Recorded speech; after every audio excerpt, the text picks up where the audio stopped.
It's time for this week's episode of Brandon Sports Talk, featuring in-depth interviews from those who are trending in the world of athletics.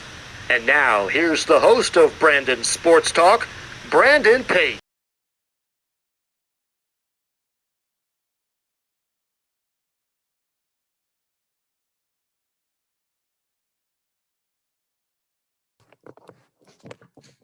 Welcome back to Brandon Sports Talk. In today's episode, I have the privilege to interview the Oregon Ducks Associate Head Women's Beach Volleyball Coach, Janice Harrer. How are you doing today? Doing good. Thanks, Brandon. Happy to be here. Thanks for reaching out. Can you talk about your coaching experience and how you got started? Well, I've been coaching for a lot of years. I think it starts when you finally learn to coach yourself. And a lot of that happened when I was playing professional beach volleyball over a long period of time. And while I was playing on the pro volleyball tour, I started coaching at various levels. I did some high school, middle school, and even a small university in Hawaii where we were living for 20 plus years. Can you talk about a course coaching in the pro beach volleyball? Can you repeat that? Can you talk about your experience coaching in the pro beach volleyball? Well, my experience coaching in pro beach volleyball is mainly coaching myself, although I do have aspirations to help share my knowledge and experience someday with players who are coming up the pipeline in today's pro beach volleyball. Would like to help one of our USA teams do well in the Olympics. Can you talk about what you've accomplished at Oregon so far? Well, when I started at University of Oregon about 4 years ago, the program had only one beach-only player.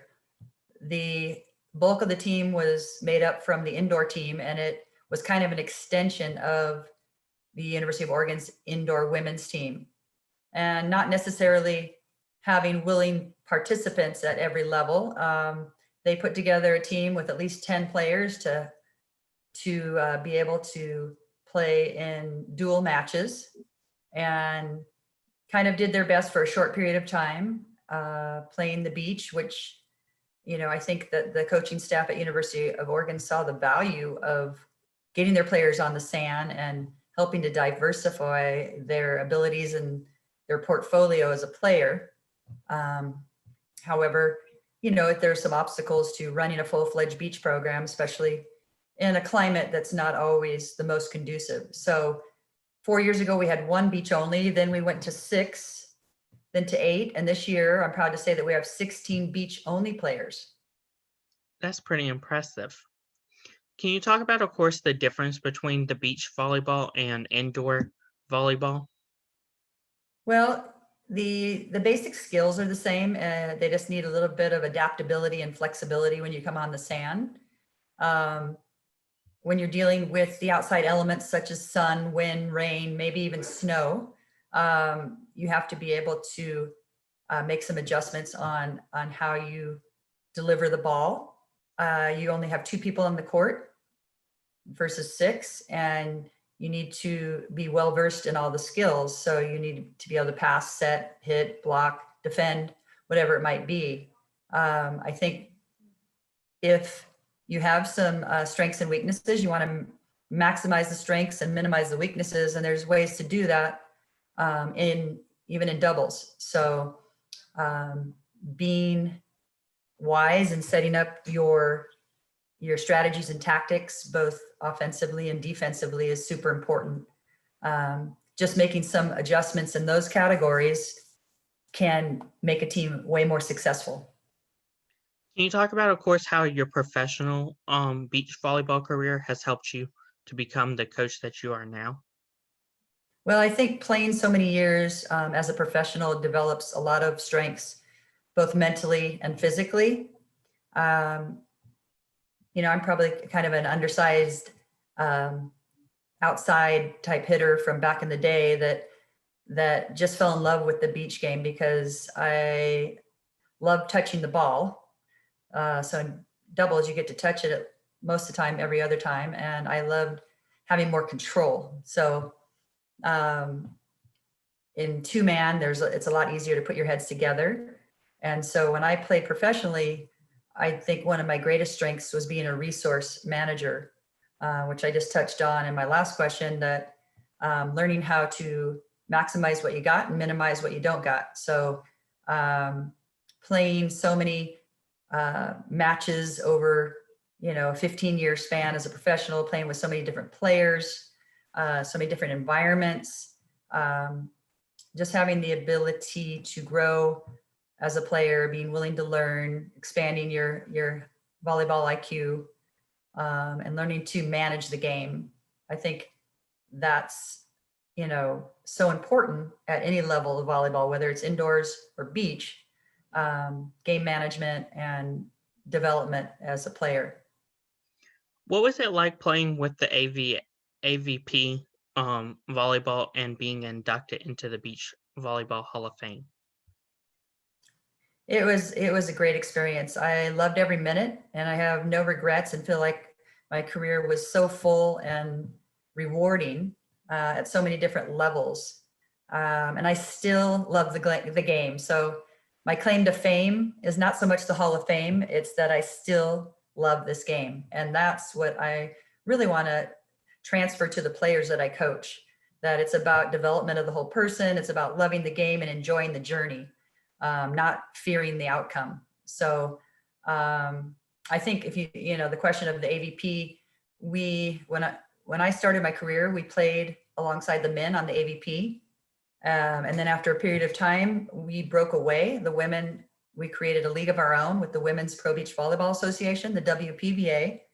And we did that for quite some time until the men realized that there really was a benefit to have the men and women together.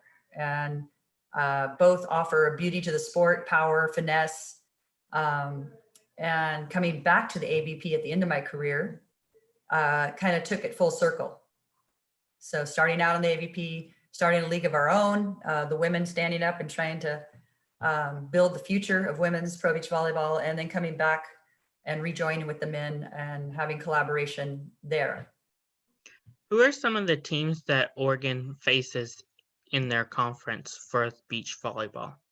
Well, we're in the Pac-12 conference, so we have some of the best teams in the nation that we get to play against, like UCLA, USC, the Arizonas, Berkeley, Stanford. They're all good. So, and they have, a little more weather to get out there and maximize their practice time. So, and they're in regions where they can draw on more of the resources or players in the region. So we always have that to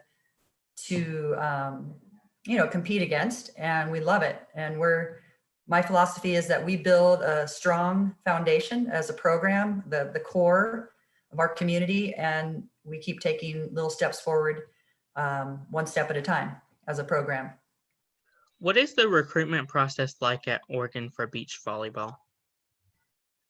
The recruitment process is really finding players that want to buy into what I just talked about, the community as a whole, to the development of the whole player, enjoying the journey, and just having some fun as well. We want to do well. We want to compete at the highest level. We're going to give our best shot every time we're on the court, but we want to enjoy what we're doing along the way. So that's our biggest draw, I think, is what we represent at Oregon and what we're building.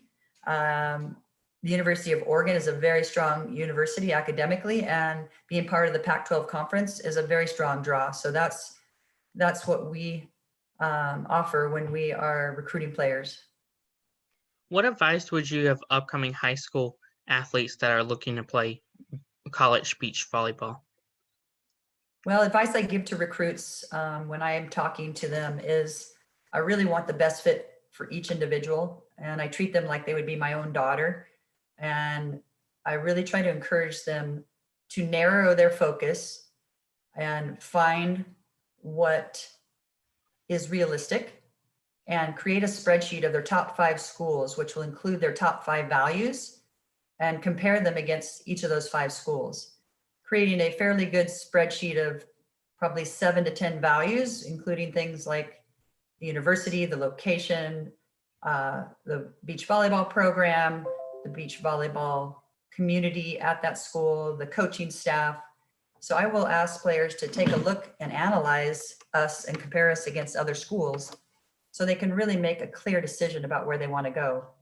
I think that young girls get so caught up in the rat race of, I've got to compete with everybody. I've got to make sure that I get a scholarship and I sign by the time I'm a sophomore. And a lot of times those decisions aren't clear at that young of an age. I think that there's been some effort from the NCAA to slow things down, and that's good. I think if everybody does it across the board, you don't have to feel like you're behind in your recruiting process. So I would encourage young women or young girls looking at their colleges to not feel in a hurry, not feel like you got to compete with everyone else, just find the right fit for you. That's wonderful. What advice would you give upcoming coaches looking to get into the industry of beach volleyball? I think it's important for beach coaches to get some experience under someone who has the knowledge and expertise, working underneath different coaches, whether it be in a collegiate setting or a beach volleyball club, and allowing yourself to learn from the people you're working with and to challenge yourself to go farther than you would have previously each day, and asking those that are working with you to challenge you to become more knowledgeable and more experienced. That's wonderful advice. Where can my listeners, of course, find Oregon Ducks Beach Volleyball on social media along with you? Well, we have our own Instagram page, the beach volleyball for the Oregon Ducks, and we have information online at the University of Oregon, athletic department. You can look up beach volleyball under there.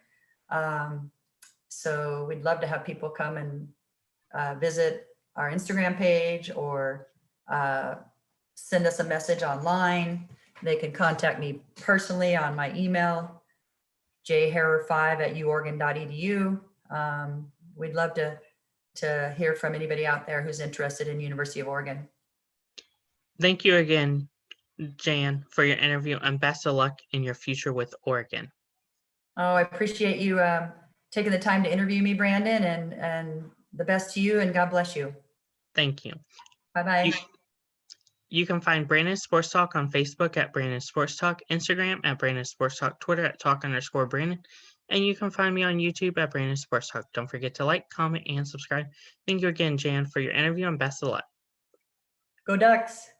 You've been watching Brandon Sports Talk. Please feel free to like, share, and subscribe to Brandon Sports Talk on social media and on YouTube.